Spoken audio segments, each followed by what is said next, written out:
Merci, Monsieur le Président. Mes chers collègues, il n'existe aucune cause qui soit plus belle que la cause des enfants. C'est pour eux que nous nous engageons, pour eux que nous agissons ici et dans nos parlements, pour que le monde de demain, celui que nous construisons et leur laisserons, soit meilleur que le monde d'aujourd'hui. Est-il juste, ce monde, lorsque fuyant la guerre, la faim, la peur, la mort, dans le dénuement et la souffrance, dans le chaos et l'arbitraire, des enfants s'en vont seuls, séparés de leurs parents, de leurs familles, seuls sur les chemins les plus périlleux, à la merci du danger et parfois aussi du pire. Un mineur non accompagné, c'est un enfant.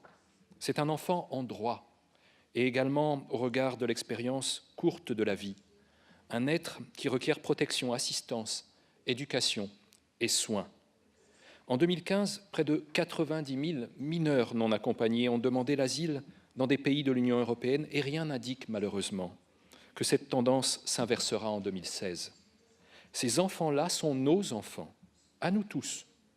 Nous avons ensemble des devoirs à leur égard, à commencer par le premier, les protéger. Ayons la lucidité de reconnaître qu'à ce devoir de protection, nous avons manqué. Il est choquant, il est honteux même, que plus de 10 000 enfants, pour reprendre les chiffres d'Europol, aient disparu après leur arrivée dans des centres d'accueil au cours des 2 dernières années. Le rapport de M. Di Stefano a le mérite de nous rappeler nos engagements passés, ici au Conseil de l'Europe, ce que nous avons fait et, tristement aussi, ce que nous n'avons pas fait. Il met en lumière toutes les lacunes et tous les manques de nos politiques nationales, en particulier sur la prise en compte des droits et des aspirations des enfants, sur la tutelle, sur l'accès des enfants aux services sociaux et à l'éducation, sur l'évolution de leur âge et sur la rétention qui continue d'être pratiquée par plusieurs États membres du Conseil de l'Europe en dépit des conventions sur lesquelles nous nous étions accordés. Certains invoqueront pour fuir leurs responsabilités le manque de moyens et la gravité de la crise. Ces arguments, mes chers collègues, n'ont aucun mérite. Ils ne sont jamais que le reflet d'une volonté politique évanescente, symbolisée par l'absence de transposition cohérente dans les législations nationales des dispositions européennes et internationales en faveur des droits de l'enfant et a fortiori de l'enfant migrant. Des forces politiques, pas seulement aux extrêmes malheureusement, en arrivent aujourd'hui, comme c'est le cas dans mon pays, à proposer de mettre fin au regroupement familial en rupture du droit de l'enfant, du droit de tout enfant migrant, de séparer, de vivre avec ses parents, comme le proclame l'article 22 de la Convention internationale sur les droits de l'enfant. Nous avons une obligation de résultat, et pas seulement une obligation de moyens. Cela requiert une coopération étroite des politiques nationales pour retrouver les enfants disparus et pour lutter efficacement contre la traite.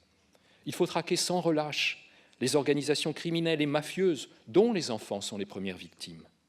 En parallèle, c'est également le combat du droit qu'il faut mener sur la tutelle, avec l'harmonisation des conditions de désignation et de mission des tuteurs, sur le regroupement familial, droit intangible, à propos duquel j'ai tenu dès lundi, dans notre hémicycle, à interroger le secrétaire général du Conseil de l'Europe.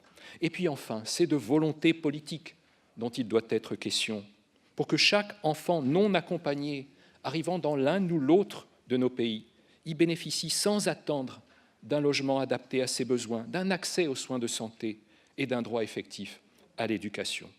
Il doit être mis fin maintenant à la rétention des enfants, pas demain, maintenant, car la rétention des enfants est une honte absolue. N'oublions jamais la détresse psychologique, personnelle, affective de ces jeunes, jetés des mois, parfois des années durant sur les routes, qu'il faut accueillir, écouter et aider, loin de tout préjugé, loin de tout calcul politique, car un enfant est un enfant, mes chers collègues, dont la dignité et l'intégrité doivent être respectées. L'intérêt supérieur de l'enfant doit nous guider, notre conscience d'Européens plus que jamais aussi.